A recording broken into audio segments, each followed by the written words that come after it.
তারপর একটু রিক্যাপ করি। দেখো পুরাটা একটু দেখো, ফাঁকা পেজে যাই আমরা। তো ফার্স্টে যদি আমরা কোষ দেহ আকার কথা চিন্তা করি, ধরো এটা হচ্ছে কোষ দেহ, এই যে আমরা আঁকলাম না, এটা হচ্ছে কোষ দেহ। তো এটা হচ্ছে ধরো কোষ দেহের ভেতরে কি আছে, নিউক্লিয়াস আছে। কোষ দেহের ভেতরে কি আছে, নিউক্লিয়াস আছে। তো কোষ দেহ থেকে কিছু শাখা বের হবে, কোষ দেহ থেকে কি বের হবে, কিছু শাখা বের হবে, ঠিক আছে, এরকম কিছু শাখা বের হবে, শাখা বের হবে। একটা শাখা হবে লম্বা। কোষ দেহ থেকে বের হওয়া শাখাগুলোকে আমরা বলি প্রলম্বিত অংশ। এই প্রলম্বিত অংশগুলোর মধ্যে যেগুলো ছোট তাদেরকে আমরা বলি ডেনড্রন, আর এই লম্বাটাকে আমরা কি বলি, অ্যাক্সন। তো এরপর দেখো এই যে যেটা ডেনড্রন, ডেনড্রন থেকে আবার দেখা যাবে কিছু শাখা বের হয়ে থাকবে, ডেনড্রন থেকেও কি বের হবে, কিছু শাখা বের হবে এরকম, ঠিক আছে। ডেনড্রন থেকে বের হওয়া শাখাগুলোকে আমরা কি বলি, ডেনড্রাইট বলি। ডেনড্রন থেকে যে শাখা বের হয় তাদেরকে আমরা বলছি ডেনড্রাইট। তার মানে আমরা যদি মার্কিং করি, তাহলে দিস ওয়ান ইজ কোষ দেহ, এটা হচ্ছে কোষ দেহ। আচ্ছা, এটা হচ্ছে কোষ দেহ। আচ্ছা, আর কোষ দেহ থেকে যে শাখা বের হয়েছে এটা হচ্ছে ডেনড্রন, এটার নাম কি, ছোট শাখা, তাই নাম কি ডেনড্রন। আর ডেনড্রন থেকে যে শাখা বের হয়েছে এর নাম কি, ডেনড্রাইট। কি নাম, ডেনড্রাইট, ঠিক আছে। আর এই বড় যেটা দেখতে পাচ্ছি এটার নাম হচ্ছে অ্যাক্সন। কিন্তু এই অ্যাক্সনের মধ্যে কিছু বিষয় আশয় আছে, যেমন এই যে অ্যাক্সনটা দেখতে পাচ্ছি না, এই অ্যাক্সনের একটা নিজস্ব আবরণী আছে, বুঝছো, এই অ্যাক্সনের একটা নিজস্ব আবরণী আছে। আচ্ছা, আমরা গিয়ে অ্যাক্সনটা পুরোটা দেখাই দিই তোমাদেরকে, ঠিক আছে। এই যে অ্যাক্সন, এটা আবার লাস্টের দিকে তিনটা শাখায় বিভক্ত থাকবে, এর মাথায় তিনটা ছোট ছোট থলি থাকবে, পকেটের মতো অংশ থাকবে। তো দেখো এই অ্যাক্সনের একটা আবরণ আছে, নিজের একটা আবরণ আছে। এই অ্যাক্সনের কি আছে, যে পিঙ্ক কালার আমি যেটা দেখাচ্ছি, এই অ্যাক্সনের, টোটাল অ্যাক্সনের নিজের কি আছে, এরকম আবরণ আছে, অ্যাক্সনের নিজের আবরণ আছে, ঠিক আছে। অ্যাক্সনের নিজের যে আবরণ, অ্যাক্সনের নিজের একটা আবরণ আছে। এই অ্যাক্সনের নিজের এই আবরণটাকে আমরা কি বলি জানো, এই আবরণটাকে আমরা বলি নিউরিলেমা। কি বলি, নিউরিলেমা বলি, ঠিক আছে। অ্যাক্সনের নিজের যে আবরণটা আছে সেটাকে আমরা বলি হচ্ছে নিউরিলেমা, সরি এটাকে আমরা বলি অ্যাক্সোলেমা, সরি নিউরিলেমা না, এটাকেই আমরা বলি হচ্ছে অ্যাক্সোলেমা, ঠিক আছে। এটাকে আমরা কি বলি, অ্যাক্সোলেমা বলি। এরপর এর উপরে চাপা সোয়ান কোষ নির্মিত, দেখো কি কোষ নাম বললাম, সোয়ান কোষ, চাপা চাপা সোয়ান কোষ নির্মিত কিছু পর্ব থাকবে। ধরো এই যে এটা হচ্ছে চাপা সোয়ান কোষ, ঠিক আছে, চ্যাপ্টা সোয়ান কোষ নির্মিত কি থাকবে, কিছু পর্ব থাকবে, চাপা সোয়ান কোষ নির্মিত এরকম কিছু পর্ব থাকবে।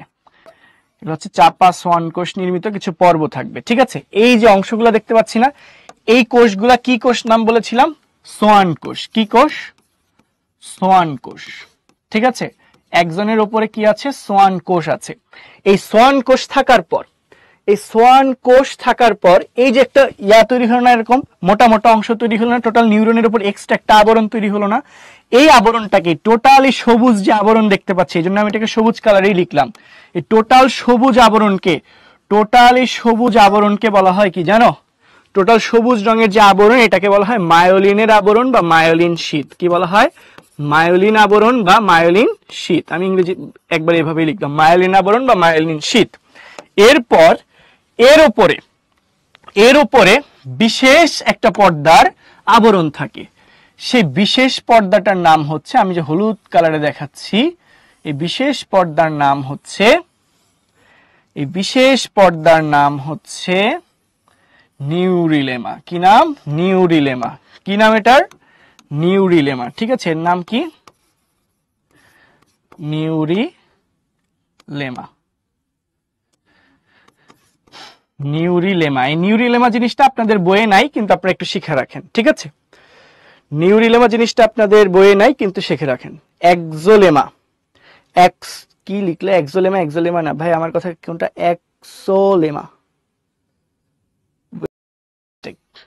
ঠিক আছে। এই এখন দেখো এখানে তোমাদের বোঝার বিষয় আছে, অনেক স্তর তৈরি হয়ে গিয়েছে না।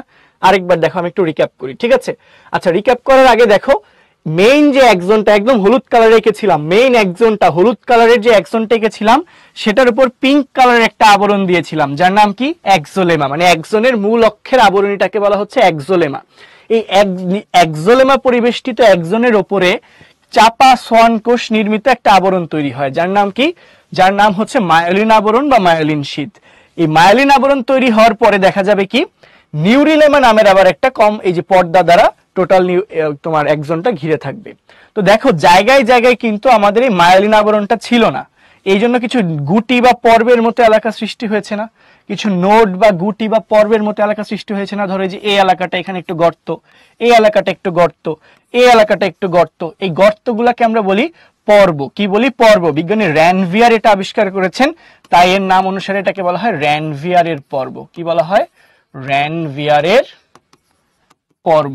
ঠিক আছে, তো পর্বকে ইংরেজিতে আমরা কি বলি? নোড বলি। তাহলে এই নীল রঙে যা দেখতে পাচ্ছি এই সবাই কি? র্যানভিয়ারের পর্ব। এই যে অংশগুলো না, এই যে চাপা যে অংশগুলো দেখতে পাচ্ছি না, এই যে চ্যাপটা যেখানে ভাঁজ হয়ে আছে, এগুলা কি? র্যানভিয়ারের পর্ব। ঠিক আছে, মায়োলিন সেথ নট শীত। মুজাহিদ, মুজাহিদ ভাইয়া, মায়োলিন